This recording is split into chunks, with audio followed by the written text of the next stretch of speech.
Bismillah. Assalamualaikum warahmatullahi wabarakatuh.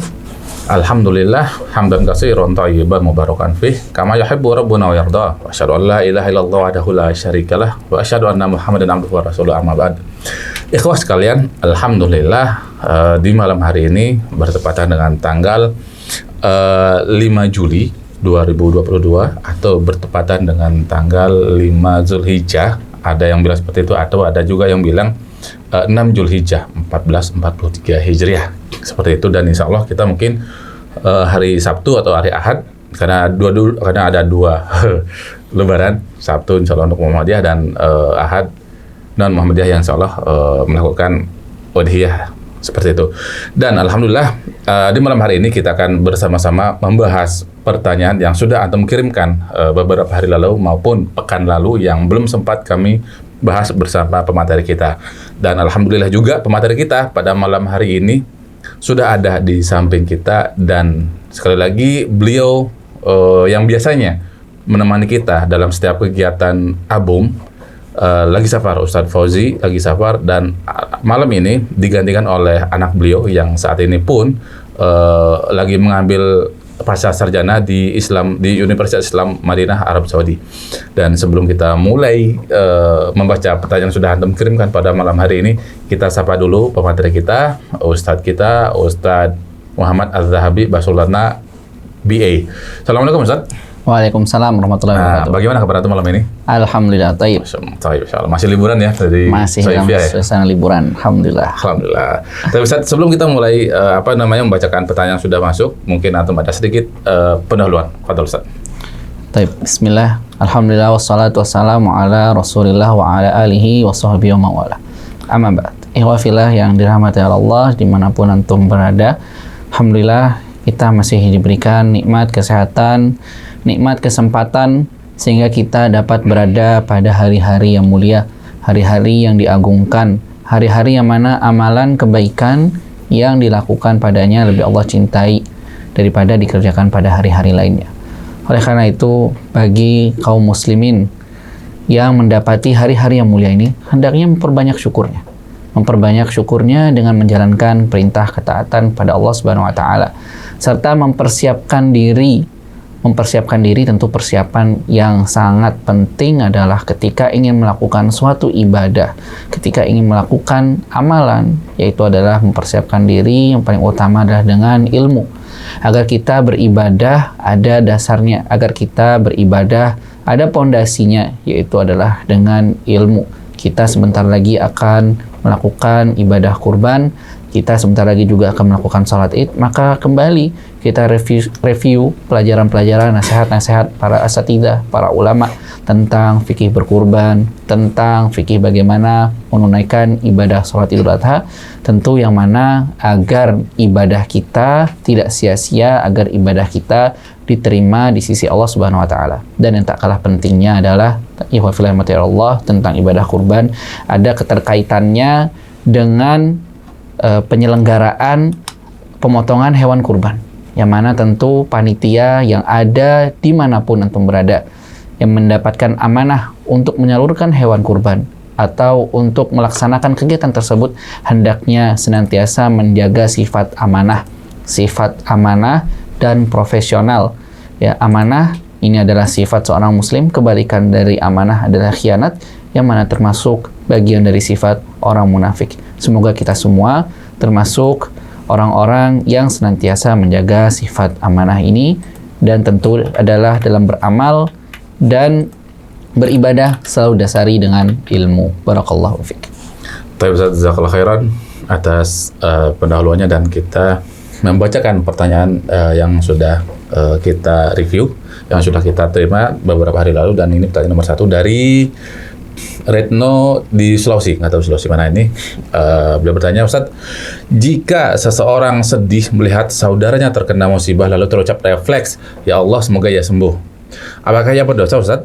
Namun yang ia maksudkan adalah ucapan yang semakna dengan ya Allah sembuhkanlah ia atau semoga Allah menyembuhkannya. Pertanyaan nomor 1 Ustadz. Pertanyaan nomor 2 adalah, jika selalu muncul was-was, apakah suatu perbuatan atau ucapan termasuk kekufuran atau tidak?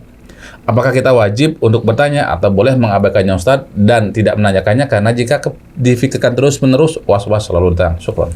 Baik, barakallahu fiik. Ini ada 2 pertanyaan ya dari saudari Ukhti Retno insyaallah di Sulawesi. Barakallahu fiik. Ini pertanyaan menarik. Yang pertama adalah tentang ucapan ya Allah sembuhkanlah ia ya ketika menjenguk orang sakit atau ketika melihat orang sakit atau yang tertimpa musibah. Maka yang perlu diperhatikan di sini ada 2 hal. Pertama adalah bagi kita seseorang yang melihat saudaranya tertimpa musibah atau tertimpa sakit berat atau bahkan musibah tersebut menimpa agamanya. Nauzubillah min dzalik, ini adalah cobaan yang sangat besar ketika musibah itu adalah menimpa saudara kita dan menimpa urusan agama. Kalau urusan dunia mungkin hal sepele. Kalau urusan agama maka ini hal yang berat. Maka di sini ada tuntunannya. Diriwayatkan dari Ibnu Umar, dari Umar radhiyallahu anhu bahwasanya Rasulullah SAW pernah bersabda yang artinya, siapa saja yang melihat orang lain tertimpa musibah, lalu ia mengucapkan, ada yang perlu diucapkan bagi orang yang melihat nih. Apa itu doanya? Alhamdulillahilladzi afani. Segala puji bagi Allah yang telah menyelamatkan aku. Ya, mimma btalaka bihi, dari musibah yang menimpamu. Ya, wa faddalani ala katsirin mimman khalaqa tafdila, dan benar-benar memuliakanku dari makhluk lainnya. Ya, kata Rasul apa lanjutan hadisnya? Illa ufiya min dzalikal bala kainan makana ma'asha. Ya, bahwasanya kalau kalimat itu diucapkan, maka ia akan diselamatkan dari musibah tersebut, musibah apapun itu semasa ia hidup. Ya, dalam riwayat lain disebutkan juga ya, yang artinya jika ada yang melihat orang lain atau saudaranya tertimpa musibah, maka mintalah perlindungan kepada Allah darinya. Ya, hendaklah ia mengucapkan bacaan tadi, namun jangan sampai didengar oleh orang yang tertimpa musibah. Artinya, yang pertama, ya, sikapnya adalah kita yang melihat saudara lainnya, ya, saudara yang seiman sedang tertimpa musibah, maka kita berlindung kepada Allah agar kita tidak tertimpa musibah yang semisal. Dan tentu kita bersyukur bahwa kita tidak ditimpa musibah tersebut pada diri kita. Dan tentu adabnya adalah ketika mengucapkan hal tersebut adalah tentu tidak didengar oleh orang yang tertimpa musibah. Tujuannya agar apa? Agar tidak melukai hatinya. Agar tidak melukai hatinya. Tetapi dalam satu kondisi boleh juga dikeraskan bacaan doanya. Ketika apa? Ketika musibah tersebut adalah di hadapan orang fasik. Ketika musibah tersebut adalah menimpa orang fasik atau misalkan orang pelaku maksiat, ya, kita bersyukur kita tidak diberikan cobaan musibah demikian. Ya, tujuannya agar apa? Agar didengar oleh mereka. Yang kedua adalah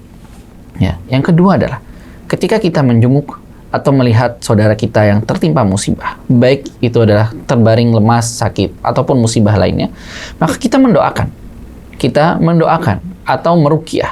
atau meruqyah sebagaimana yang disebutkan ya dari Abdul Aziz dan Thabit pernah menemui Anas bin Malik radhiyallahu anhu. Maka Thabit berkata pada Anas pada saat itu, "Wahai Abu Hamzah," Abu Hamzah ini nama panggilannya Anas bin Malik. Ya, aku ini sakit.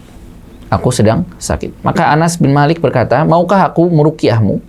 Ya, dengan ruqyah yang Rasulullah SAW, maka Thabit pun menjawab, "Iya boleh." Maka Anas bin Malik radhiyallahu anhu menyebutkan doa Allahumma rabban nasi mudhibal ba'si ishfi anta syafi la shifa illa anta shifaan la yughadiru saqama. Yang artinya, ya Allah, wahai Tuhan segala manusia, hilangkanlah penyakitnya, sembuhkanlah ia, hanya Engkaulah yang dapat menyembuhkannya, tidak ada kesembuhan melainkan kesembuhan darimu dan kesembuhan yang tidak kambuh lagi. Artinya apa? Artinya adalah diperbolehkan kita mengucapkan ataupun mendoakan kesembuhan bagi orang yang sakit. Bahkan ini sangat dianjurkan. Ya, orang yang sakit itu bukan hanya disupport saja dengan kalimat-kalimat yang positif, bukan saja dibawakan buah misalkan atau makanan yang mengenakan, tetapi yang paling penting yang bagian dari adab kita juga ketika menjenguk orang sakit adalah kita mendoakannya. Kita mendoakannya tentu doa yang telah diajarkan tadi dan telah disebutkan oleh sahabat yang mulia Anas bin Malik. Jadi jawaban yang pertama itu adalah diperbolehkan ya mengucapkan pernyataan demikian karena kita harapkan bacaan tersebut juga bagian dari doa kesembuhan bagi saudaranya yang sakit. Kemudian berkaitan dengan pertanyaan yang kedua terkait dengan apa tadi ya? Ucapan kekufuran. Ucapan kekufuran atau waswas, ya waswas. Maka ini perlu diketahui bersama, iwafillah yang dirahmati Allah. Waswas ini adalah bisikan jiwa dari setan, ya. Yang mana waswas ini nggak ada manfaatnya sama sekali. Tentu harus dibedakan antara syak dan waswas. Kalau syak merupakan kebimbangan, dia bimbang antara terjadi atau tidaknya sesuatu yang kemungkinan keduanya berimbang. Ini namanya syak, ya. Dan merupakan keyakinan yang keseimbangan yang sama, ya, kuat, sama-sama kuat. Kalau waswas, waswas ini adalah bisikan-bisikan, bisikan jiwa, ya, yang mana tidak ada dasarnya, tidak ada landasannya, dia hanya waswas saja, ya, waswas. Ya, di dalam Al-Quran disebutkan apa? Min syarril waswasil khannas, dari kejahatan atau bisikan setan yang biasa tersembunyi. Ya, yang namanya waswas ini ya biasanya menghilangkan rasa khusyuk kita dalam sholat. Ya, maka kita senantiasa harus berdoa berlindung agar kita dihindarkan dari penyakit waswas ini. Penyakit waswas ini. Ya. Maka obatnya apa? Ya, obatnya apa? Ini kita akan bacakan hadis. Disebutkan bahwa Rasulullah SAW pernah bersabda yang artinya, setan datang pada salah seorang dari kalian lalu mengatakan, siapa yang menciptakan ini? Siapa yang menciptakan ini? Hingga mengatakan, siapa yang menciptakan Allah? Ya, bila ia sampai pada yang demikian itu, hendaknya ia berlindung kepada Allah dan segera berhenti darinya. Di hadis ini kita dapat mengambilkan pelajaran bahwasanya artinya terkadang kita ini timbul bisikan-bisikan dari setan. Ada rasa was-was. Timbul pertanyaan-pertanyaan yang sebenarnya tidak didasari apapun. Rasa khawatir misalkan. Maka di sini hadis ini Rasulullah memberikan apa? Memberikan tuntunannya, yaitu maka segera berhenti dari was-was tersebut. Jangan lagi banyak berpikir-pikir hal-hal yang negatif atau hal-hal yang mengganggu hal tersebut. Segera berhenti. Kemudian apa? Saya berhenti, maka hendaknya berlindung pada Allah Subhanahu wa taala. Ya, mengucapkan kalimat isti'adzah, ta'awudz, ya. Segera berhenti. Kemudian berikutnya di antara tips yang bisa kita lakukan ya, agar kita terhindar dari penyakit was-was, tentu adalah menuntut ilmu, mendalami ilmu agama. Ya. Karena apa? Dengan menuntut ilmu, maka kita akan mengupgrade diri kita. Kita akan mengetahui hal-hal yang tadinya tidak diketahui. Dan ini adalah bagian dari mengobati rasa ketidaktahuan kita. Dan mengobati rasa ketidaktahuan kita itu dengan apa? Dengan menuntut ilmu syariat. Kemudian memperkuat keimanan dengan mengerjakan amalan-amalan soleh dan menjalankan ibadah. Ini biasanya rasa was-was ini datang, ya, atau misalkan gangguan, mohon maaf, kesurupan misalkan. Ini kalau menurut psikolog, misalkan dari segi psikologis seseorang, rasa gangguan ini, rasa was-was ini biasanya datang karena otak kita kosong, ya, kosong, hampa, ya, tidak atau lalai dari berzikir, ya, atau misalkan sedang kepikiran hal-hal yang negatif. Maka obatnya tentu apa? Dengan mengerjakan amalan-amalan ketaatan. Jangan berlama-lama dalam medium was-was. Jangan berlama-lama mendiamkan diri Anda di dalam jurang kekosongan tersebut. Segera kalau Anda merasa ini ada gangguan, Anda yang bisa merasakan diri Anda, bukan orang lain. Yang bisa merasakan sakit, yang mengetahui diri Anda sakit, ya, adalah diri Anda sendiri, bukan dokter, bukan ustadz, bukan yang lain. Tapi diri Anda, ketika Anda merasakan hal tersebut, ada rasa was-was, yang hal ini adalah perlu dihilangkan, yang mana hal ini adalah sangat mengganggu kejiwaan Anda, maka segera Anda berwudu, mengerjakan ketaatan. Segera mengerjakan ketaatan. Kemudian, hal-hal yang bisa juga dilakukan adalah dengan bergaul dengan orang-orang yang soleh. Bergaul dengan orang-orang yang soleh. Segera berdiskusi. Ya, kalau misalkan pernyataannya tadi, yang dipikirkan tadi adalah hal-hal yang berkaitan dengan kekufuran, maka segera diskusikan dengan orang-orang yang berilmu. Dengan orang-orang yang berilmu. Segera konsultasikan kepada ustadz. Ya, jangan diamkan pertanyaan tersebut melayang-layang di pikiran Anda terlalu lama. Sehingga apa? Sehingga akan mengganggu kejiwaan Anda. Dan yang paling mujarab, ya, di antara hal yang paling mujarab untuk agar sifat was-was ini hilang adalah sifat tidak peduli. Jangan pedulikan rasa was-was tersebut. Ya, abaikan. Ya, jangan terlalu dipikirkan. Misalkan ada berita A misalkan, yang mana sebenarnya berita tersebut tidak ada kaitannya dengan diri Anda. Ya, lalu menimbulkan rasa was-was pada diri Anda. Maka sifat atau sikap yang paling benar adalah jangan pedulikan berita negatif tersebut. Jangan pedulikan berita negatif tersebut. Dan senantiasa Anda kalau ada hal yang mengganggu perasaan Anda, tentu yang hal paling utama bisa Anda lakukan adalah dengan berzikir kepada Allah, kembali melakukan ketaatan, dan konsultasikan. Kalau misalkan permasalahan tersebut berkaitan dengan masalah agama, segera konsultasikan kepada ahli ilmu. Wallahu a'lam bishawab. Tapi Ustaz, jazakallahu khairan atas jawabannya. Kita beranjak ke nomor 2. Tapi sebelumnya kami informasikan juga kepada teman-teman sekalian bahwa pertemuan malam ini adalah pertemuan yang ke-52. Nah, bagi antum yang pertanyaannya dibaca pada malam hari ini, jika ingin menyaksikan rekamannya, nantikan saja rekamannya di pertemuan yang ke-52. Demikian. Ustaz, kita pertanyaan nomor 2 ya. Dari Abu Afnan di Solo. Assalamualaikum Ustaz. Afwan Ustaz, izin bertanya.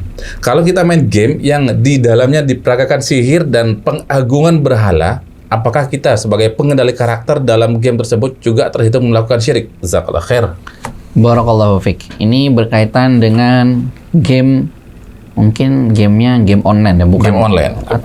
Game online lagi ya. ngetren. Lagi ngetren lah ya. Ada PUBG, ada apalah. Sekarang jarang, maksudnya main game offline-nya jarang. Ya, gamenya online. Kalau zaman dulu kita kecil-kecil kan main guli atau apa ya, main keong ya. Main game watch ya. Gamenya offline. Mungkin ini tanyakan mungkin adalah game online. Iya, betul. Maka bisa kita perjelas bahwasanya hukum asal, ya kaedahnya ada kaedah hukum asal suatu permainan. Ya, karena permainan ini adalah berkaitan dengan tasliyah atau hiburan. Hukum asalnya adalah sebenarnya adalah diperbolehkan. Perkara yang mubah. Perkara yang mubah atau diperbolehkan, tidak dilarang, tidak juga diperintahkan. Kita tidak ada perintah untuk bermain, melakukan permainan yang tidak ada dalam agama. Ya, maka hukum asalnya adalah diperbolehkan atau perkara yang mubah, kecuali ada sesuatu unsur yang menyebabkan game tersebut atau permainan tersebut menjadi haram. Ya, jadi ada unsur lain ya, yang menyebabkan game atau permainan tersebut menjadi haram. Di antaranya para ulama menjelaskan game, misalkan permainan yang jelas ada nasnya menyebutkan bahwasanya hal tersebut dilarang. Contoh misalkan game yang mana permainannya di dalamnya ada mengandung unsur kesyirikan. Yang mana kesyirikan ini dilarang dalam agama, tidak boleh. Ya. Ini permasalahan tauhid ini. Hati-hati. Kemudian atau misalkan mengandung kemudaratan. Ya, gamenya atau permainannya mengandung kemudaratan bagi orang lain. Ya, kita diperintahkan oleh agama tidak boleh menimbulkan kemudaratan. Ya, ini tidak boleh. Atau misalkan gamenya, permainannya ini adalah menampilkan aurat. Ya, aurat yang tidak diperkenankan untuk dilihat. Ya, mengumbar-umbar aurat. Walaupun itu misalnya karakter, bukan karakter asli ya. Walaupun mungkin bukan karakter asli, Anime tapi gitu, misalkan dikhawatirkan dapat menimbulkan syahwat seperti itu. Ya, ini sebaiknya dihindari. Atau misalkan game tersebut adalah game permainan yang menyakiti binatang. Ini juga termasuk yang menyebabkan suatu permainan atau game adalah haram. Atau misalkan yang banyak terjadi juga adalah, mohon maaf, ini biasanya sering terjadi di dunia game online, ada game yang mengandung perjudian, unsur perjudian. Ya, kita dalam agama sudah jelas bahwa judi itu adalah haram. Ya, kalau ada unsur judi, unsur taruhan, maka ini menyebabkan game tersebut bisa haram. Atau ini yang paling sering terjadi, permainan tersebut menghalangi pemainnya dari suatu kewajiban atau melalaikan dari mengerjakan suatu kewajiban. Misalkan bermain gamenya seharian penuh. Ya. Ini banyak sekali kita dapati, misalkan saudara-saudara yang bermain game online lupa pada waktu sholat, melalaikan waktu sholat. Ya. Atau biasanya kalau main game sering live 24 jam. Lalu kapan dia sholatnya? Ya. Pas lagi seru-serunya lagi. Lagi seru-serunya azan. Lagi azan dan seru-serunya, pasti kesel. Lagi azan, diingatkan sudah azan, sebentar lagi nanggung dikit lagi. Nanggung dikit lagi. Selalu bawaannya seperti itu. Ini hati-hati. Ya, ini hati-hati. Ini dapat menyebabkan ya haramnya suatu game karena apa? Karena menghalangi pemainnya dari suatu hal yang wajib dia kerjakan, yaitu yang paling utama adalah dari sholat. Kemudian bisa juga game menjadi haram itu karena apa? Karena permainan tersebut dapat menimbulkan kebencian dan permusuhan di antara para pemainnya. Maka ini tidak diperbolehkan. Ya, karena kita kaum muslimin ya, ini harusnya adalah permainan tersebut ya adalah yang mengasah kekuatan. Ya, yang mengasah kekuatan, yang menimbulkan tali persaudaraan, bukan yang menimbulkan permusuhan. Apalagi game-game ini, ya, game-game yang ada ini, game-game yang ada pada hari-hari ini kebanyakannya adalah mengandung hidden agenda. Ada agenda terselubung. Ya. Ada agenda terselubung.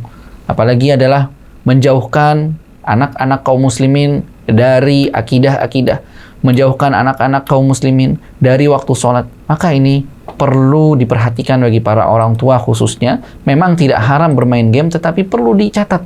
Ya, perlu dilihat unsur-unsur gamenya tadi telah disebutkan unsur-unsur menyebabkan suatu game menjadi haram. Ya, kalau game memang mendidik, misalkan ada sekarang permainan atau game yang mendidik, misalkan tentang bahasa asing, yang melatih bahasa asing, atau misalkan melengkapi ayat Al-Quran, ya, melengkapi ayat Al-Quran, maka ini diperbolehkan. Atau menyusun puzzle, ya, selama dia tidak menampilkan unsur-unsur haram yang tadi telah disebutkan, ya, maka ini diperbolehkan. Tapi jika ada unsur-unsur yang tadi disebutkan, ada unsur-unsur auratnya, unsur-unsur melalaikan waktu sholatnya, ada gambar yang tidak senonoh, ya, maka ini sebaiknya ditinggalkan, dan dikhawatirkan, apalagi game-game yang ada unsur kesyirikannya tadi, apalagi ada fatwa. Saya 2 tahun yang lalu ada fatwa dari Komite Fatwa Al-Azhar itu memfatwakan haram, ya, tentang game-game yang ada unsur kesyirikannya. Wallahu a'lam shawab. Semoga kita dapat menghindari dan juga keluarga kita dari permainan-permainan yang mengandung unsur kesyirikan, dan kita tetap istiqomah dalam agama yang benar. Wallahu a'lam bishawab. Terkadang gini juga, Chat. Ada game yang memang di sana ada perjudian. Itu pun ada. Bahkan ada pun banyak anak-anak itu sampai nyolong segala macam karena demi game. Demi game, ya. Jadi ini sepertinya permasalahan game ini perlu dikonsultasikan kepada para pakar pendidikan juga. Kenapa kok anak-anak ini bisa beralih pada game? Mungkin butuh perhatian dari para orang tua. Orang tua juga jangan semena-mena membebaskan anaknya memberikan gadget. Ya. Jangan sampai anak-anak kita dirusak dengan gadget yang ada. Nah, jangan sampai. Ya. Jangan sampai juga kita para orang tua habis waktunya sehingga kita tidak memiliki waktu dengan anak. Bermain dengan anak, ya, berkisah, ya, main bola beneran kan lebih enak daripada main game online kan. Barakallahu fiik. Tapi Ustaz, jazakallahu khairan atas jawabannya, dan kita ke pertanyaan nomor 3 dari Silvi di Bali. Bismillah, afwan Ustaz, Ana mau nanya, sebelum berhijrah suka mengoleksi barang branded seperti tas atau sepatu dan atau hisab. Apa nih? Tas atau sepatu dan barang branded seperti tas atau sepatu dan tahu hisab setelah berhijrah. Jadi bagaimana hukumnya barang-barang yang sudah terlanjur dibeli sebelum berhijrah? Tolong penjelasannya, Ustaz.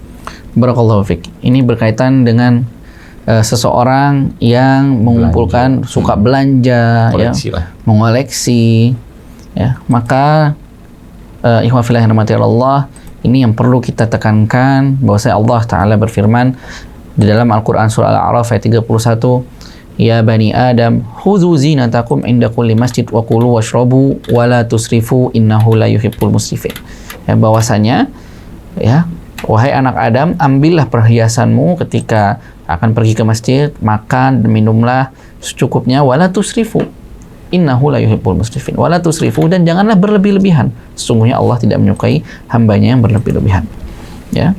Disebutkan oleh Syekh Abdurrahman As-Sa'di bahwasanya yang dinamakan berlebih-lebihan, al-israf, itu adalah terkadang melebihkan sesuatu dari kadarnya. Artinya ini sudah cukup, misalkan kita ini manusia rezekinya sudah ditakar, misalkan penghasilannya sudah ada misalkan 1 juta atau 2 juta per bulan misalkan, lalu dia ingin menghambur-hamburkan hartanya, berlebih-lebihan. Ya, melebih-lebihan. Artinya dia melebih-lebihan dari kadar yang ia mampu. Ini termasuk israf. Ini termasuk israf. Allah juga berfirman di dalam Al-Quran surah Al-Isra, innal mubadzirina kanu ikhwana syayatin. Bahwasanya mubadzir, sifat tabdzir itu adalah termasuk ya saudaranya syaitan. Ya, saudaranya syaitan. Di sini disebutkan oleh ahli tafsir bahwasanya apa? Yang dimaksud dengan tabdzir itu apa? Tabdzir al-infaq fi ghairi haq. Ya, ini adalah pernyataannya Ibnu Abbas. Bahwasanya tabdzir itu adalah mengeluarkan sesuatu harta kepada yang bukan haknya, bukan porsinya, Ya.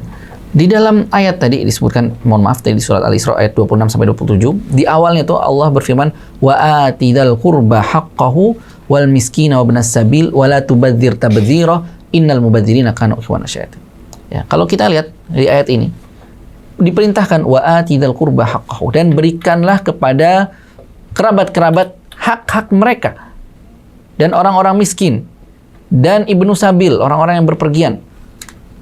Wala tubadzir tabdzira, dan janganlah kalian berbuat tabdzir, buat israf, buat berlebihan. Maka kata Ibnu Katsir, coba dilihat di ayat ini diperintahkan apa? Diperintahkan kita untuk menafkahkan, mengeluarkan nafkah, mengeluarkan harta pada jalan yang benar, ya. Dan ya, di sini juga, di ayat ini juga menjelaskan bahwasanya yang dilarang itu adalah sifat berlebih-lebihan, menghambur-hamburkan harta. Artinya apa? Artinya perlu diingat, seseorang itu kadarnya berbeda-beda. Ya, kadarnya berbeda-beda. Nggak bisa kita jadikan indikator yang sama gitu. Misalkan indikatornya fulan tabdzir itu nominalnya di atas 10 juta, maka dikatakan tabdzir. Tidak bisa. Tidak bisa demikian. Karena orang-orang berbeda-beda penghasilannya, berbeda-beda pengeluarannya, berbeda-beda pendapatnya. Artinya apa? Yang pada asalnya adalah kita seorang muslim ketika memiliki harta, ya, maka kita gunakan secukupnya. Secukupnya. Bukan kita berlebih-lebihan. Dan di dalam agama kita pun juga tidak ada masalah kalau ingin membeli suatu barang yang mahal dan memang kualitasnya memang bagus. Memang kualitasnya adalah bagus. Tentu apa? Tentu harus diiringi. Ya, beli merek yang mahal misalkan, yang bagus. Sedekahnya juga kencang. Yang ada, yang dilarang adalah antum membeli sesuatu yang mahal, yang branded. Itu adalah untuk tujuan kesombongan. Ya, yang diharamkan adalah kalau memang cara mendapatkannya dengan cara yang salah. Ya, cara mendapatkan barang tersebut adalah dengan cara mencuri, atau dengan cara akad transaksi yang dilarang dengan riba. Atau misalkan antum mendapatkan barang branded tersebut, atau mendapatkan barang tersebut adalah tujuannya hanya untuk menampilkan, ini loh saya orang kaya. Ini maka yang tidak diperbolehkan. Maka nasihat bagi saudari yang memiliki barang branded misalkan, ya, barang brand, maka hendaknya saudari bersifat tawadhu. Tidak masalah kalau memang barang tersebut masih digunakan, tidak masalah kalau barang tersebut memang masih dirasa manfaatnya, gunakan, tetapi ya jangan lupa yang lebih utama adalah agar tetap menyalurkan kelebihan hartanya. Artinya pakai barang yang sudahlah, yang secukupnya aja. Kalau ada lebih harta maka anti sodakohkan, ya, diberikan untuk membantu fakir miskin, untuk wakaf. Karena inilah dia aset kita nanti di akhirat. Ya, harta kita yang kita beli, barang-barang branded yang kita beli hari ini, itu nanti akan kita tinggalkan ketika kita mati, ya sudah, untuk ahli waris. Untuk ahli waris akan dibagi-bagi. Maka perlu diingat, mindsetnya adalah harta yang kita beli pada hakikatnya adalah yang menjadi benar-benar milik kita adalah yang kita sedekahkan, yang kita wakafkan di jalan Allah, yang kita infakkan di jalan Allah, maka itu adalah harta milik kita. Maka demikian, tidak masalah kalau memang memiliki barang mahal dan memang itu adalah bermanfaat, tapi jangan lupa yang paling penting adalah jangan ada sifat sombong, jangan takabur, dan mindset kita harus diubah tentang investasi ke depan, investasi akhirat, yaitu dengan cara bersedekah dan berwakaf di jalan Allah. Baik, Masya Allah. Barang-barang berharga itu kalau diberikan kepada teman atau yang membutuhkan, Masya Allah bermanfaat sekali. Sangat bermanfaat. Itu dijual, terus dijual, diuangkan, hasilnya buat bantu untuk yang lebih bermanfaat itu juga diahsan. Jazakallah khairan, Ustaz. Tapi kita ke nomor 4 nih, tapi sebelumnya buat teman-teman bagi yang ingin bertanya seputar permasalahan agama, silakan antum tulis pertanyaan dalam bentuk WhatsApp, dikirim ke nomor WhatsApp di 089775326668. Sekali lagi di 089775326668. Tapi kita membacakan pertanyaan dari Hasan di Bali. Assalamualaikum Ustaz, izin bertanya. Doa seperti apa yang harus diucapkan seorang anak kepada orang tua yang telah meninggal? Syukron. Barakallahu fiik. Doa seperti apa yang diucapkan seorang anak kepada orang tua yang telah meninggal? Maka pesan kami kepada saudara-saudara yang telah ditinggalkan oleh keluarganya, baik itu oleh ayah atau bundanya, maka sebagai anak harus tetap berbakti. Dan di antara bentuk bakti seorang anak kepada orang tuanya yang telah meninggal itu adalah dengan mendoakannya.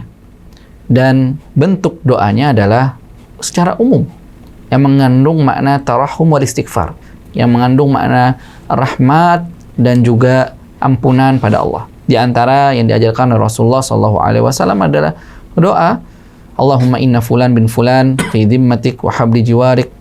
Ya, ini adalah di antara doanya juga pada mayit, ya, adalah Allahumma gfir lahu warhamhu. Ini adalah doa, ya Allah ampunilah ia dan berikanlah rahmatnya. Ini adalah doa-doa yang biasa kita baca juga di saat sholat jenazah.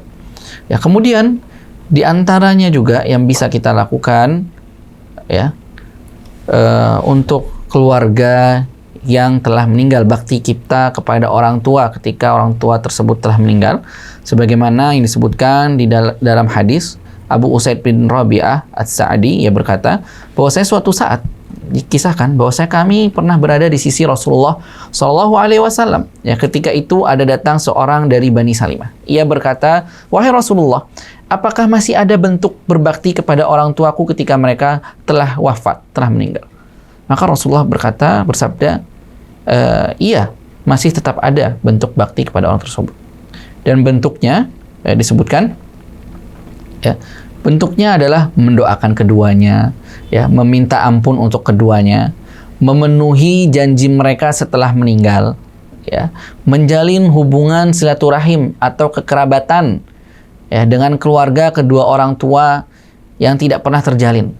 Ya, kemudian memuliakan teman dekat keduanya. Ini diantara hal-hal yang bisa kita lakukan. Ya, tidak disebutkan doa khususnya. Intinya Rasulullah menyebutkan doa, mendoakan ampunan untuk keduanya, mendoakan rahmat untuk keduanya. Dengan apapun sigohnya. Ya Allah ampunilah kedua orang tuaku. Atau biasanya kita ketika khutbah Jumat, kita mendengar khotib membaca Allahumma gfir lil muslimina wal muslimat, ya, al mu'minina wal mu'minat, al ahya'i minhum wal amwat. Ya Allah ampunilah, ya, orang-orang muslim dan muslimat, mukmin dan mukminat, ya, yang hidup dari mereka dan juga yang telah wafat. Ini termasuk bagian doa untuk orang yang telah meninggal.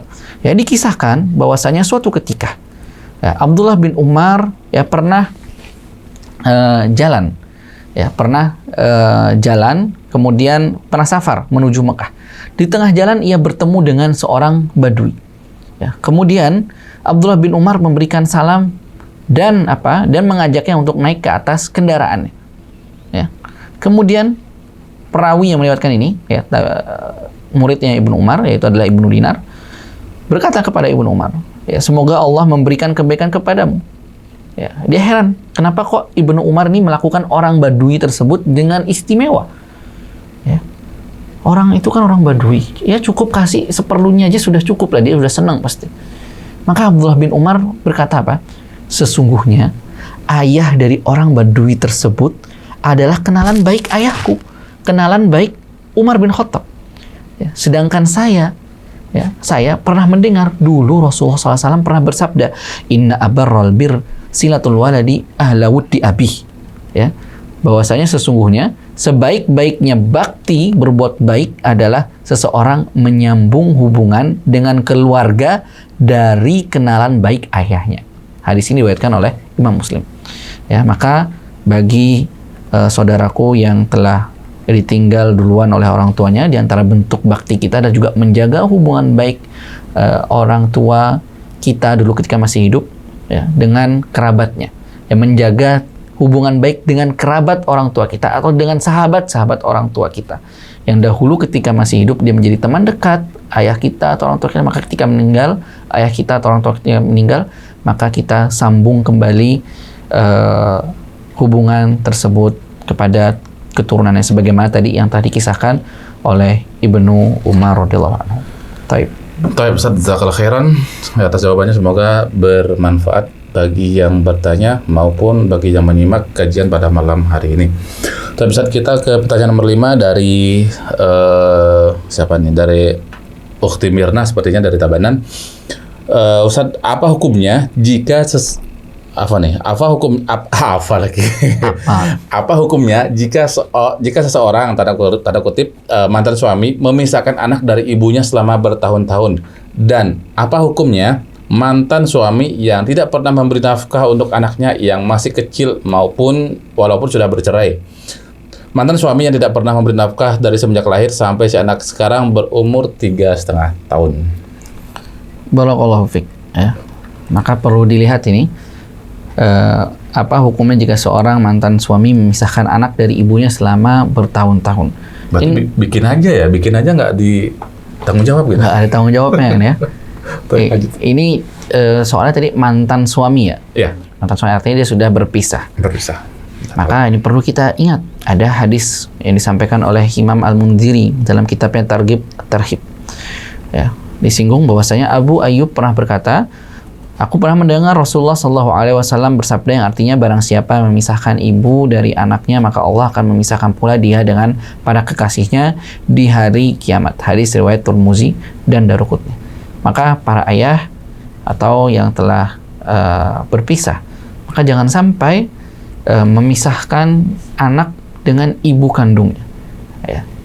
Dia masih memiliki hak untuk mendapatkan kasih sayang ibunya, dan ibunya pun juga masih berhak untuk mendapatkan atau melihat anaknya, anaknya, karena ia seorang ibu yang mengandungnya selama 9 bulan berusaha payah. Kecuali jika mantan suami ini atau suami ini melihat ibunya misalkan berakhlaknya tidak baik misalkan.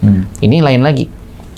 Kecuali kalau memang ibunya ternyata berakhlaknya kurang baik, maka ini kasusnya lain lagi, ini adalah demi kemaslahatan anaknya. Tapi sebaiknya kasihlah kesempatan untuk ibunya atau anaknya bersilaturahmi kepada ibunya sehingga ada kedekatan, ada terjalin komunikasi di antara keduanya.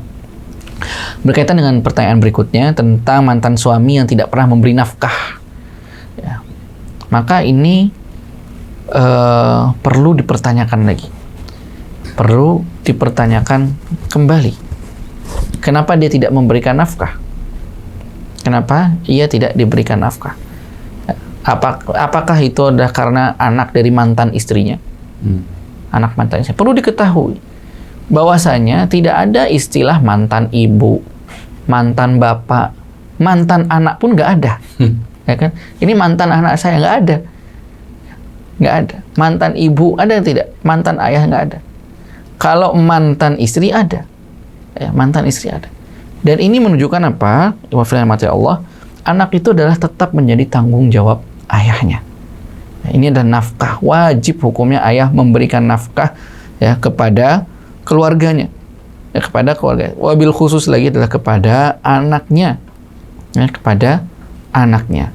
Dan perintah untuk menafkahi keluarga dengan cara yang baik ini sudah sangat banyak sekali disebutkan oleh para ulama. Di antaranya adalah hadis yang diriwayatkan oleh Hindun binti Abi Sufyan.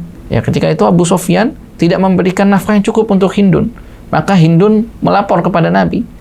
Ya, maka Nabi bersabda, "Khudhi ma yakfiki wa waladaki bil ma'ruf." Maka ambil, boleh mengambil secara diam-diam, tapi dengan kadar yang cukup, bukan berlebihan, dengan kadar yang cukup untuk dirimu dan untuk anakmu yang sewajarnya saja. Artinya apa? Rasulullah mengizinkan para istri, para istri untuk apa? Untuk mengambil harta suaminya di luar pengetahuan suaminya. Kalau misalkan suaminya tidak memberikan nafkah yang layak. Ya, tidak memberikan nafkah yang layak. Ini menunjukkan apa? Ini menunjukkan di harta suami ada bagian yang wajib untuk diberikan kepada istri dan anaknya. Sekali lagi, di harta suami itu ada bagian yang wajib untuk diberikan kepada istri dan anaknya. Ya, kalau mantan gimana? Kalau mantan sudah nggak dapat, berarti anaknya tetap. Tapi duitnya kan kasih ke ibunya. Ya berarti Kan kasih belum ke ngatur ibunya. duit kan? Iya. Dan ibunya harus amanah dia. Ibunya ini harus amanah, ini adalah jatah anaknya, bukan jatah untuk Kadang-kadang dia. kan ibunya juga makan kan dia. Sewajarnya aja lah. Misalkan mungkin untuk menyusui ya. Mungkin Iya, ya. itu dia. Nah, itu boleh lah. Itu boleh. Tapi intinya adalah seorang ayah tidak boleh, ayah apalagi yang sudah berpisah dengan ibunya, anaknya ini nggak ada dosa apa-apa dong. Urusannya adalah dia dengan istrinya, itu kan, dengan mantan istrinya. Maka anaknya jangan sampai terlantar. Ya, ketika terjadi perceraian dan idah sudah selesai, maka wanita yang dulunya menjadi istrinya sudah berbeda statusnya. Tetapi walaupun tali pernikahan sudah putus, anak tersebut tetap nafkahnya tidak boleh putus. Tidak boleh putus. Dan perlu diingat ya, para suami, bahwasannya mantan istri ini boleh malah menuntut mantan suaminya atas nafkah anaknya. Mantan istrinya boleh nuntut ke mantan suaminya atas nafkah untuk anaknya. Dan ini bisa sekali dituntut di jalur hukum terutama. Ya, maka hati-hati kepada para suami, jangan sampai menelantarkan anak kandung, apalagi itu adalah darah daging diri antum. Barakallahu fiik. Terkadang begini, ketika misalnya orang tuanya bermasalah, sedangkan si suami harusnya berkewajiban buat menafkahi si anak gitu kan. Cuman kadang-kadang di antara kedua orang tuanya ini kadang ada emosi, akhirnya anaknya juga ikut dibenci gitu. Itu gimana, Ustaz? Nah, ini jangan sampai ini kan anak yang nggak tahu apa-apa jadi pelampiasan. Iya. Ini termasuk bagian dari zalim terhadap anak. Ya, jangan sampai kita berbuat zalim. Bukan zalim terhadap orang lain, ini zalim terhadap anak sendiri. Ini zalim terhadap anak sendiri. Maka kita ketika emosi jangan berkepanjangan. Ya, jangan ini sangkut pautkan emosinya sama satu orang tapi diperluas sama saudaranya juga, sama ini juga. Jangan sampai demikian. Wallahu a'lam bishawab. Baik Ustaz, jazakallahu khairan atas jawabannya. Semoga bermanfaat bagi yang bertanya tadi maupun bagi yang menyimak siaran pada malam hari ini. Baik, kita beranjak ke pertanyaan nomor 6 dari Septiawan asal Tonje dan Pasar Utara. Beliau bertanya, Ustaz, jadi saya saat ini sedang bekerja di kontraktor pada suatu proyek di Denpasar. Proyek ini memiliki jenis kontrak turnkey, nggak tahu, kunci balik atau apa gitu. Yang dimana prosesnya yaitu pembiayaan awal dari kontraktor hingga pekerjaan selesai 100%, kemudian pihak owner membayar. Namun, dalam breakdown pembayaran tersebut terdiri dari pembayaran fisik pekerjaan dan pembayaran IDC. Dari penjelasan tim akuntansi, IDC ini adalah bunga bank dikenakan kepada owner untuk proyek berjenis turnkey.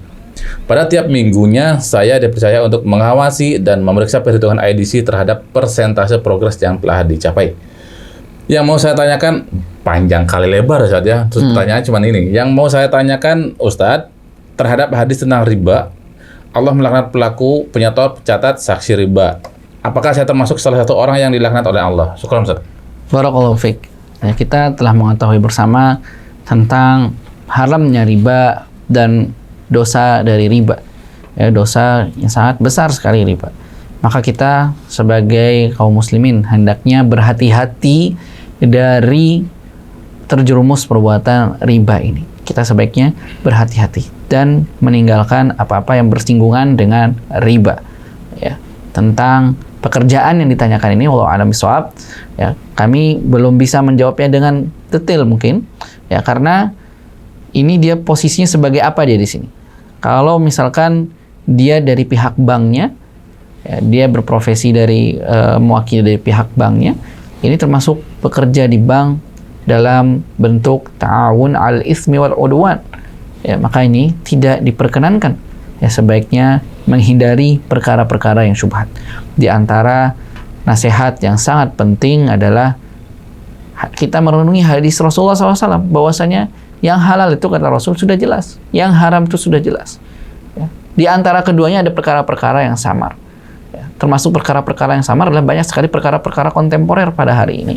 Ya, yang mana tentu adalah mungkin tidak bisa dijawab secara langsung, perlu penelitian lebih dalam, atau misalkan perbuatannya atau perilaku atau profesinya tersebut adalah profesi yang samar antara ini adalah halal atau haram, maka sebaiknya adalah ditinggalkan perkara-perkara yang syubhat. Yang syubhat itu adalah ditinggalkan, khawatir kita terjerumus pada jurang keharaman. Wallahu a'lam bishawab. Jadi memang kalau bisa dihindarin aja saja hal-hal seperti itu ya. Ya kalau karena bisa, apalagi misalkan ini sepertinya penanya, masya Allah ya, beliau sepertinya sudah mengetahui tentang keharaman riba. Betul. Beliau sepertinya juga sudah aktif ini mengenali majelis-majelis ilmu, sehingga timbul keraguan dalam dirinya, ketidakyakinan. Ini termasuk fitrah manusia. Ketika mengetahui ada hal yang buruk, ada hal yang haram, maka dia akan tidak nyaman. Ya, kalau Anda sudah merasa tidak nyaman dengan pekerjaan Anda, misalkan Anda ragu dengan apa yang Anda lakukan nih, apalagi bersinggungan dengan hal-hal yang berbau riba, maka solusinya, wallahu a'lam bishawab, sebaiknya mungkin antum tinggalkan, ya, kalau memang ini adalah bersinggungan dengan hal yang diharamkan oleh Allah. Baik, Ustaz, jazakallahu khairan atas jawaban antum, dan sekali lagi kami informasikan buat teman-teman yang punya pertanyaan seputar permasalahan agama, bisa antum kirimkan ke nomor WhatsApp di 089775326668. Sekali lagi di 089775326668. Nah, bagi yang sudah mengirimkan pertanyaan pada malam hari ini dan belum dibaca, mungkin insya Allah akan kami bahas pada pertemuan pekan depan. Dan kita lanjut ke pertanyaan selanjutnya, Ustaz Afwan. Ini dari, sebentar, tadi ada namanya ya, sebentar Afwan. Ini dari Bunda Alia di Denpasar, ada nulisnya Abdullah lagi di sini. Dari Bunda Alia di Denpasar, beliau bertanya masalah yang tadi juga sih, mirip-mirip dikit. Pertanyaan adalah satu. Ada 4 pertanyaan. Ada 4 ini, Masya Allah. 4 pertanyaan. 1. Halalkah pelunasan hutang riba suami?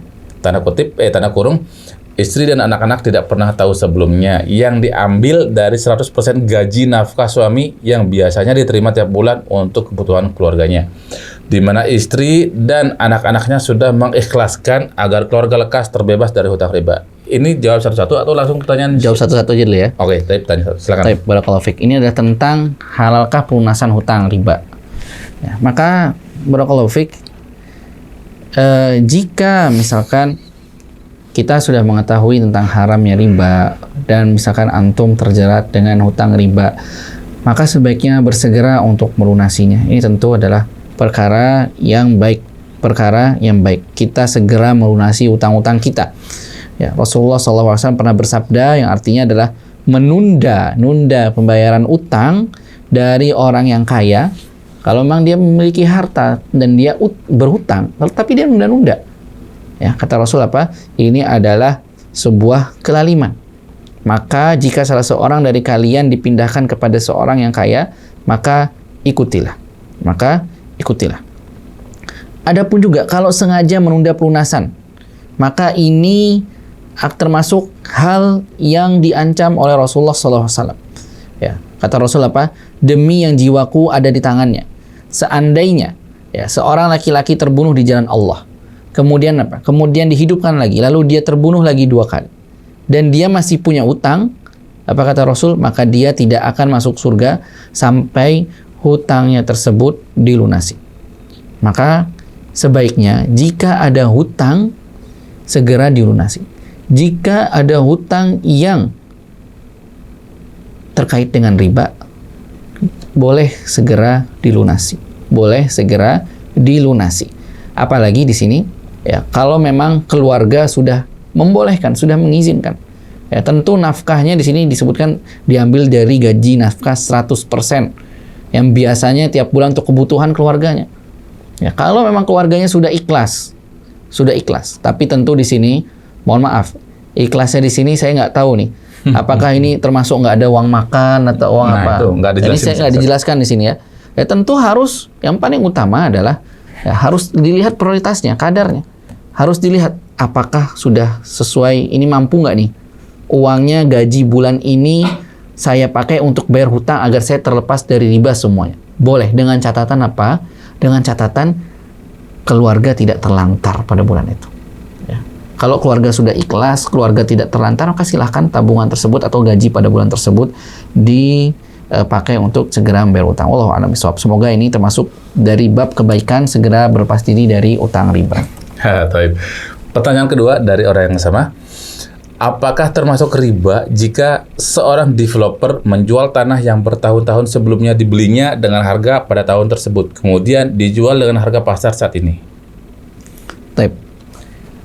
Ini tidak masalah, ya, tidak masalah jika misalkan seorang developer membeli tanah pada tahun 2000 misalkan, lalu menjualnya dengan harga yang berbeda di tahun berikutnya, tahun 2022 misalkan, 22 tahun, tentu harganya akan ada perbedaan. Ini tidak masalah. Baik, Ustaz. Pertanyaan ketiga. Bagaimana dengan karyawan suatu developer yang ditugasi untuk memasarkan rumah hingga mengantarkan pembeli kepada pilihan akad jual beli dengan KPR? Apakah dia masuk dalam dosa riba? Taib, barakallahu fiik. Pada asalnya, hukum dalam muamalah ini adalah diperbolehkan hingga datangnya dalil yang menjelaskan tentang keharamannya. Sama seperti kaidah yang kita sebutkan pada permainan tadi. Ya. Muamalah, hukum asalnya adalah diperbolehkan. Ya, sampai ada dalil yang menjelaskan tentang keharamannya. Ya, begitu juga dengan bagian memasarkan. Ya, pemasaran, marketing, iklan, ini diperbolehkan. Ya, ini diperbolehkan. Tapi dengan catatan apa? Dengan catatan adalah pemasaran tersebut tidak mengandung unsur-unsur yang diharamkan oleh Allah Subhanahu wa taala. Misalkan memasarkannya dengan suatu media yang diharamkan, ada gambar-gambar yang tidak senonoh misalkan, atau misalkan ada unsur penipuannya. Ya, hati-hati dalam memasarkan. Ini biasanya yang sering terjadi pada pemasaran. Kemudian di sini juga perlu dijabarkan, disebutkan dalam pertanyaan, mengantarkan pembeli pada akad jual beli dengan KPR. Maka perlu dilihat terlebih dahulu ini KPR-nya sesuai dengan syariah atau tidak. Ya, karena tidak bisa dipukul rata. Ya, tidak bisa dipukul rata. Mungkin ada sekarang beberapa lembaga keuangan yang sudah menyediakan KPR yang sesuai dengan syariah. Ya, artinya apa? Lembaga tersebut misalkan memiliki barang yang rumah tersebut, sehingga nasabah membelinya langsung dari lembaga misalkan dengan cara mencicil. Maka ini diperbolehkan dan insya Allah ini tergantung dengan skema yang ada. Ya, jadi tergantung misalkan ini yang memasarkan ini mengantarkan kepada KPR yang lembaga yang sesuai dengan syariah atau enggak. Ya, kalau dia mengantarkan pada lembaga yang tidak sesuai syariah, bisa jadi dikhawatirkan akan termasuk golongan ta'awun atau saling tolong-menolong dalam keburukan. Kalau memang dia mengantarkan pada jalur atau lembaga yang sesuai, kredibel dengan syariat, maka bisa jadi ini juga bagian dari ta'awun 'alal birri wat taqwa. Itu adalah tolong-menolong dalam kebaikan Allah Ta'ala dalam bisawab. Baik, Masya Allah. Pertanyaan nomor 4 saja yang terakhir dari orang yang sama adalah, bagaimanakah solusi bagi pengusaha developer agar terhindar dari dosa riba? Dari memperoleh dana untuk pembelian lahan, pengurusan perizinan agar mulus, hingga mengarahkan pembeli dalam hal pembayaran. Baik, barakallahu fiik. Nah, ini bagi para pengusaha developer, ya, agar terhindar dari dosa riba, maka ya kenali terlebih dahulu. Tentu adalah dengan ilmu. Kenali terlebih dahulu jenis-jenis akad yang ada di dalam fikih muamalah. Ya, konsultasikan kepada para asatidzah yang berkompeten di bidang muamalah. Ya, jangan sampai Anda berbuat produk, sudah memasarkan, baru bertanya. Ya, ini adalah kebaikan. Ya, kita adalah mengilmui terlebih dahulu, baru mengamalkan. Lalu bagaimana jika sudah terlanjur? Maka dicek kembali, kenali kembali akad-akad yang ada pada usaha yang antum dirikan, ya, pada usaha developer ini. Contohnya adalah dalam memperoleh dana misalkan. Kebanyakan yang terjadi adalah sebenarnya dia tidak butuh utang misalkan. Suatu klien misalkan tidak butuh utang, dia butuh modal.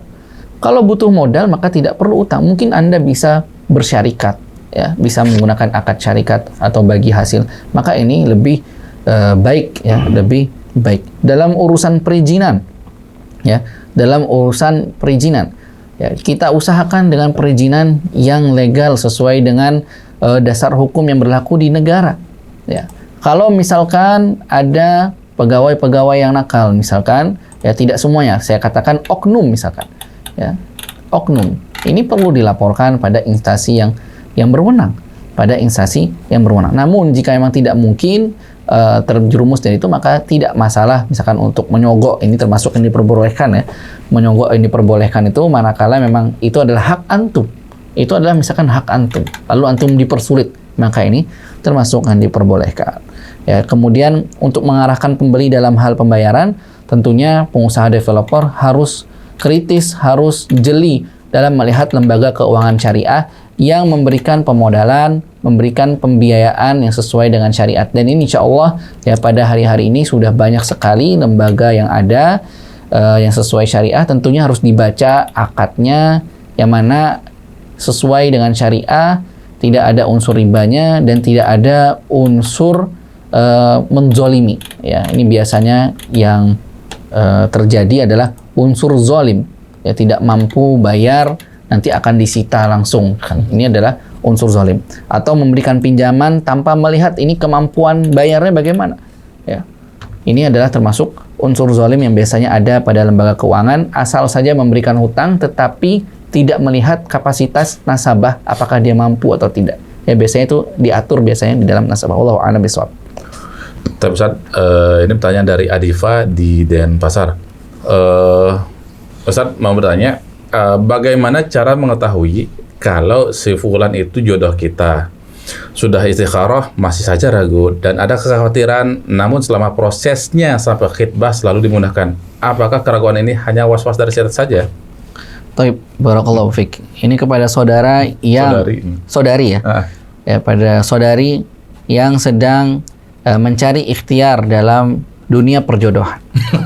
Ya, maka hendaknya saudari senantiasa memperbaiki niat, meluruskan niat, ya, meluruskan niat bahwasanya yang namanya nikah adalah untuk ibadah. Senantiasa berdoa kepada Allah Subhanahu wa taala bahwasanya ini saya ingin menikah adalah untuk beribadah, meluruskan niat kembali. Kemudian, jika sudah ada sosok yang datang kepada anti, sosok kuda nih, ya, ada pangeran yang datang misalkan kan, atau pangeran kodok, kepada walinya misalkan, ya, kepada wali anti, maka dilihat, ya, apakah laki-laki tersebut rupawan misalkan, apakah laki-laki, yang paling terpenting adalah laki-laki tersebut adalah agamanya baik, agamanya baik. Di dalam pembahasan kitabun nikah juga ada yang disarankan oleh para ulama, itu adalah mencari pasangan yang sekufu. Ya, sekufu artinya adalah selevel, baik itu dalam hal harta misalkan, ya, kalau dalam kitab fikih disebutkan dalam hal harta misalkan, mohon maaf, pedagang biasanya keluarga pedagang dengan pedagang misalkan, ya, keluarga nelayan dengan nelayan misalkan, ya, misalkan seperti itu. Ya, sekufu ini memang bukan syarat wajib, ya, bukan syarat wajib, tapi dia adalah untuk kemaslahatan rumah tangga. Maka jika ada seorang pria soleh yang datang kepada saudari, maka sebaiknya anti diskusikan dengan keluarga terlebih dahulu. Bagaimana latar belakang keluarga dari laki-laki tersebut? Apakah cocok dengan keluarga anti? Karena yang namanya pernikahan ini bukan hanya mempertemukan dua sejoli saja, tapi pada hakikatnya adalah mempertemukan dua keluarga besar. Kemudian, perihal sekufu juga yang perlu diperhatikan adalah sekufu dalam masalah ilmu. Yang paling terpenting adalah di dalam rumah tangga, membangun rumah tangga adalah sama-sama ingin belajar untuk membangun rumah tangga yang islami, untuk membangun rumah tangga yang benar. Ya, untuk membangun rumah tangga yang benar. Karena tidak bisa, ya, kita berhenti belajar, ya, kita nunggu belajar dulu, kita nikahnya sampai selesai dulu permasalahannya semuanya, ya, baru kita menikah. Tidak bisa. Tentu yang namanya belajar itu adalah sampai mati. Sampai mati. Ketika kita mendapati pasangan yang mau diajak untuk belajar bersama, ya, mau belajar bersama, maka ini adalah suatu nikmat yang sangat besar. Kemudian, hal yang perlu diperhatikan juga adalah sebaiknya di antara pasangan ini adalah dari golongan atau dari yang tidak timbul padanya suatu perselisihan. Ya, contoh misalkan, ya, alhamdulillah saya dapat kabar kemarin di media, kalau nggak salah ada Kementerian Agama atau Kementerian Hukum itu dengan tegas menolak gugatan oknum yang melayangkan pernikahan beda agama ke Mahkamah Konstitusi.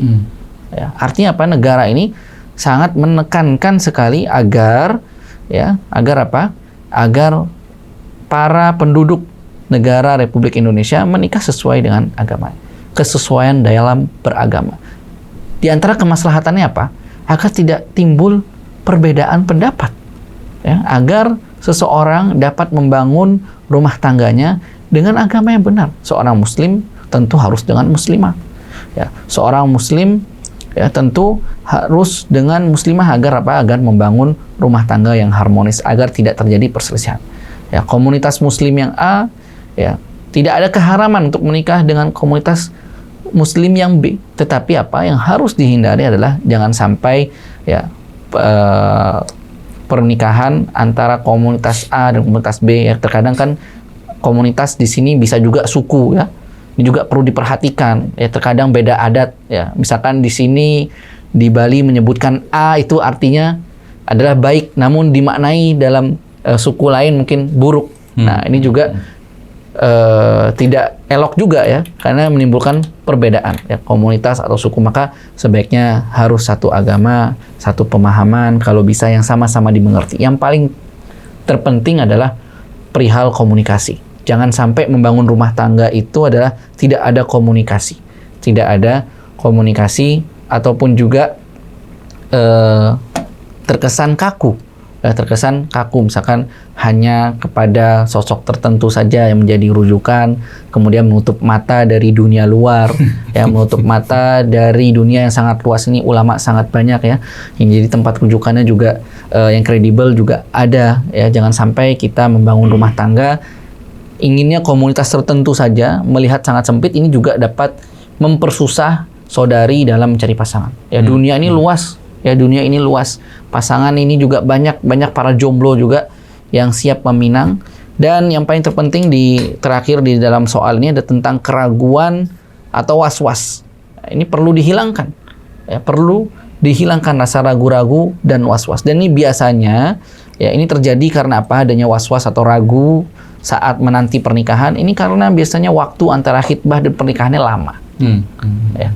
Waktu antara khitbah dan pernikahannya, misalkan khitbahnya sekarang, nikahnya tahun depan, misalkan. Ya, ini akan timbul was-was terus. Ya, rasa ragu-ragu muncul, misalkan aib calon pasangannya, akhirnya timbul keraguan.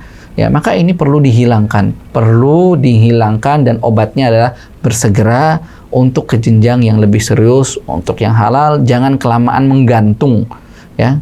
Jangan kelamaan menggantung, dan senantiasa berdoa kepada Allah Subhanahu wa taala agar kita diberikan jodoh yang baik, agar kita dapat membangun rumah tangga yang baik. Wallahu a'lam bishawab.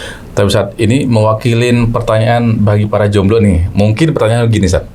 Ada nggak tips bagi para jomblo atau jomblowati dalam mencari jodoh? Atau ada nggak kriteria khususnya?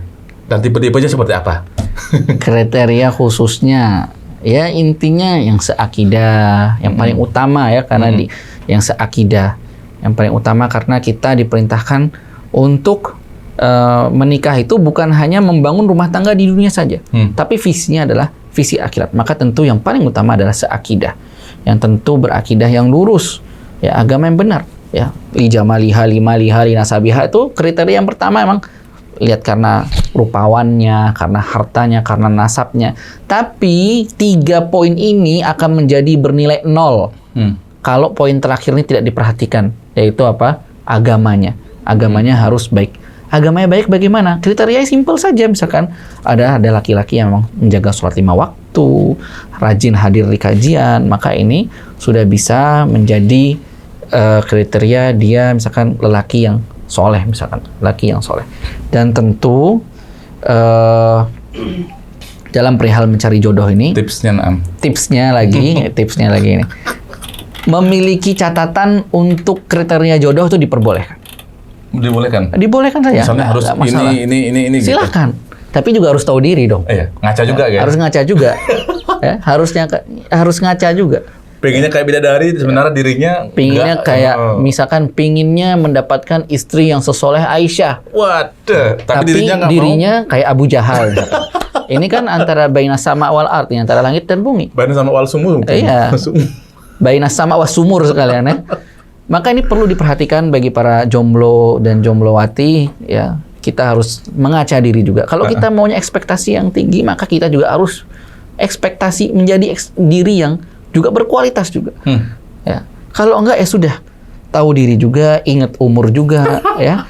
Ingat umur juga, jangan sampai misalkan mohon maaf kelamaan ya, bersendirian, ini juga termasuk perkara yang tidak baik ya. Kata Rasul tuh, wahai pemuda, ya ma'syarus syabab, ya barang siapa yang memiliki kemampuan untuk menikah maka segeralah menikah. Ya kalau misalkan belum dapat kemampuan mendapatkan jodohnya, kata Rasul apa? Berpuasa. Nah, ini para jomblo sudah pada puasa belum ini? Nah, ini bahaya juga, berat puasa lagi. Kalau nggak mampu untuk berpuasa ya sudah segera menikah. Tentunya adalah segera menikah di sini memperhatikan juga hal-hal yang perlu diperhatikan dari misalkan finansialnya, kemudian dari keluarganya. Memang yang paling penting bukan banyaknya harta, yang paling penting, tapi dia mau untuk bertanggung jawab. Itu poin yang paling penting kalau dalam menikah. Wallahu a'lam bishawab. Baik, Ustaz, ini ada 2 pertanyaan yang kayaknya mesti harus kita jawab pada malam hari ini. Pertanyaan yang sudah masuk di di YouTube tentang udhiyah. Dari Udin Iki, namanya Udin Iki. Bismillah. Mau bertanya mengenai niat.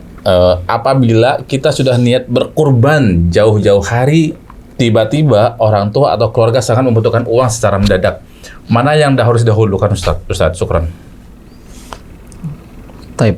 Barakallahu fiik, kita sudah berkurban, sudah berniat berkurban dari lama. Ya. Sudah niat berkurban, tetapi tiba-tiba ada orang tua yang mana orang tua tersebut adalah sangat membutuhkan bagian nafkah. Maka kita harus mengetahui, saudara-saudaraku, tentang prioritas dalam kehidupan kita.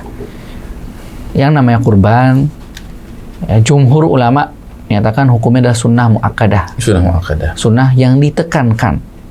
Ya, sebagian pendapat lagi, di antara pendapat Ibnu Taimiyah, yang dipilih Ibnu Taimiyah adalah wajib bagi yang mampu. Ya, wajib bagi yang mampu, karena konteks hadisnya atau teks hadisnya adalah barang siapa yang memiliki kelapangan rezeki lalu dia tidak berkurban, ya, maka jangan dekati masjid kami. Memiliki kelapangan rezeki. Kalau Anda tidak memiliki kelapangan rezeki, maka Anda tidak wajib hukumnya untuk berkurban. Ya, yang paling kita harus ingatkan bahwa saya memberikan nafkah itu adalah hukumnya wajib. Nafkah kepada orang tua, kepada anak dan istri, kepada orang tua yang membutuhkan, maka itu adalah hukumnya wajib. Maka harus didahulukan. Ya, dikisahkan ya, bahwasanya dari Wahab bin Jabir menceritakan bahwasanya ada mantan budak dari Abdullah bin Amr radhiyallahu anhu pernah pamit kepada Abdullah bin Amr. Pamit ingin kemana? Ingin beribadah penuh sebulan di Baitul Maqdis. Maka sahabat yang mulia Abdullah bin Amr radhiyallahu anhu langsung bertanya kepada budak tersebut, apakah engkau meninggalkan nafkah untuk keluargamu yang cukup untuk makan bagi mereka selama sebulan ini? Artinya apa? Apakah engkau mau pergi tuh? Mau pergi ke Baitul Maqdis, ingin beribadah nih, perginya ingin beribadah, bukan ingin jalan-jalan, ingin beribadah. Kamu sudah meninggalkan nafkah belum? Sudah meninggalkan harta belum untuk keluargamu? Kata orang tersebut apa? Belum. Maka Abdullah bin Amr radhiyallahu anhu menyatakan apa? Kembali kepada keluargamu dan tinggalkan nafkah yang cukup untuk mereka. Karena apa? Karena saya pernah mendengar Rasulullah SAW bersabda, "Kafa bil mar'i ithman an yudayyi'a man yakut." Bahwasanya seseorang dianggap melakukan dosa jika dia menyia-nyiakan orang yang dia wajib nafkahi. Di dalam riwayat lain disebutkan yang artinya Allah akan bertanya kepada setiap pemimpin tentang rakyatnya, apakah dia jaga atau dia sia-siakan, hingga seorang suami akan ditanya juga tentang keluarganya. Dan jangan sampai kita menelantarkan keluarga kita hanya untuk melakukan tanda kutip hal yang sebenarnya tidak wajib bagi diri kita. Contohnya tadi berkurban itu adalah belum wajib, Anda tidak memiliki kelapangan rezeki. Yang wajib adalah menafkahi keluarga, maka yang lebih diutamakan adalah menafkahi keluarganya. Apalagi orang tua yang minta ya. Apalagi orang tua yang minta. Ini adalah hukumnya wajib. Jadi kalau ada ibadah wajib kemudian bertentangan dengan ibadah yang sunnah misalkan, dalam satu waktu kayak tadi kasusnya, ada hal yang wajib, ada hal yang sunnah, maka mana yang didahulukan adalah hal yang wajib. Sholat isya berjamaah sama sholat witir, mana yang lebih afdol? Yang lebih dahulukan adalah sholat isya berjamaah, karena witir adalah hukumnya adalah sunnah. Wallahu a'lam bishawab. Tapi pertanyaan kedua dari YouTube ini dari lucu, Ukui mengaji. Masya Allah. Oke, ingat Ukui. Ukui mengaji.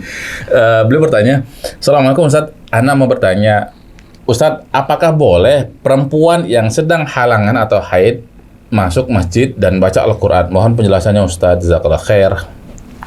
Wallahu a'lam bishawab. Ini ada perbedaan pendapat di kalangan ulama. Kalau dari ulama klasik, itu memang kebanyakannya adalah mengharamkan para wanita yang sedang halangan untuk berdiam diri di masjid. Argumennya apa atau dalilnya apa? Karena apa? Karena wanita yang haid itu dikhawatirkan darahnya dapat mengotori masjid. Dikhawatirkan dapat mengotori masjid. Ada juga ulama yang berpendapat bahwasanya diperbolehkan wanita haid ke masjid selama apa? Selama memang dia tidak mengotori. Ya, selama memang ada keperluan, pertama ada keperluan di sana, misalkan seperti ta'lim misalkan, atau misalkan karena ikut suaminya misalkan kalau di rumah dia dalam kondisi bahaya, ya. Tapi dengan catatan juga dia tidak mengotori masjid. Dia tidak mengotori masjid. Wallahu a'lam bishawab. Ya, saya pribadi lebih baik memilih keluar dari khilaf para ulama, yaitu adalah sebaiknya wanita yang sedang halangan kalau tidak ada urusan tidak perlu berdiam diri di masjid. Ya, ini adalah pendapat yang lebih aman, yaitu adalah khurujan minal khilaf, keluar dari perbedaan pendapat ulama, yaitu adalah sebaiknya tidak menetap diri di masjid. Kalaupun memang harus ke masjid, ya mungkin tidak berlama-lama di dalam masjid, atau misalkan di pojokan masjid kan bisa juga sambil mendengarkan kajian. Atau sekarang sudah kajian online, misalkan kalau sedang haid bisa. Jangan sampai wanita haid menjadikan alasan untuk berhenti menuntut ilmu, ya. Sekarang menuntut ilmu bukan hanya dari masjid saja. Contohnya juga secara daring pun juga bisa. Wallahu a'lam bishawab. Cuman feel-nya beda nanti. Feel-nya memang beda. Apalagi ketemu sama teman-teman apa segala macam. Ya, itu, beda, itu diperlukan. Makanya kalau bisa ya dalam kondisi tidak ada halangan, ya, kondisi tidak halangan, sempatkan bertemu dengan teman-teman, sempatkan datang ke majelis ilmu, apalagi sekarang sudah banyak majelis ilmu khusus akhwat misalkan. Ya, ini diperkenankan. Wallahu a'lam bishawab. Tapi Ustaz, itu tadi pertanyaan terakhir, dan teman-teman bagi antum yang pertanyaannya malam ini belum kami bahas, yang sudah tadi mengirimkan pertanyaan, insya Allah mungkin pekan depan akan kami bahas pertanyaan dari antum. Dan teman-teman bagi yang punya pertanyaan, sekali lagi kami informasikan bagi yang punya pertanyaan seputar permasalahan agama, bisa kirimkan ke nomor WhatsApp 08977532668, sekali lagi 08977532668. Tapi Ustaz, sebelum kita akhiri pertemuan pada malam hari ini, mungkin antum ada closing statement. Syukran, Fadhil Ustaz. Kalau kita lihat dari tadi pertanyaannya, ada sebenarnya ada beberapa pertanyaan yang sering diulang terkait dengan was-was kayaknya. Ini khawatir, nih was-was atau ragu nih pekerjaannya halal atau enggak, atau tadi tentang jodoh, atau was-was ini benar atau enggak. Maka iwafillah yang namanya Allah, ini was-was ini adalah penyakit. Ini harus dihilangkan. Pasti kalau penyakit itu pasti ada obatnya. Di antara obat was-was tentu adalah pertama adalah dengan memperbanyak zikir pada Allah Subhanahu wa taala. Ya. Perbanyak zikir. ya, mengingat Allah, baik dengan mengucapkan kalimat tahlil, apalagi di hari-hari yang mulia ini kita diperintahkan untuk memperbanyak kalimat tahlil, takbir dan tahmidnya. Ya, kemudian di antara poinnya untuk menghilangkan diri was-was adalah jangan bosan untuk menuntut ilmu, jangan bosan untuk bertanya, jangan malu untuk bertanya. Ada pepatah nih, pepatah dari SD bisa dibilang, malu bertanya sesat di jalan, gitu kan? Sekarang kalau malu bertanya, ya sesat selamanya sudah. Ya, jadi jangan sampai kita menyiksa diri kita dengan rasa was-was.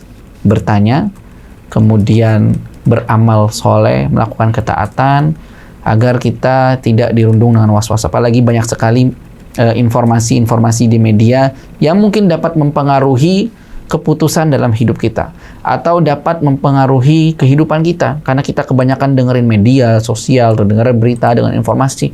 Maka obatnya ini terkadang menjadi bisikan, bagian dari bisikan syaitan. Obatnya apa? Jangan pedulikan.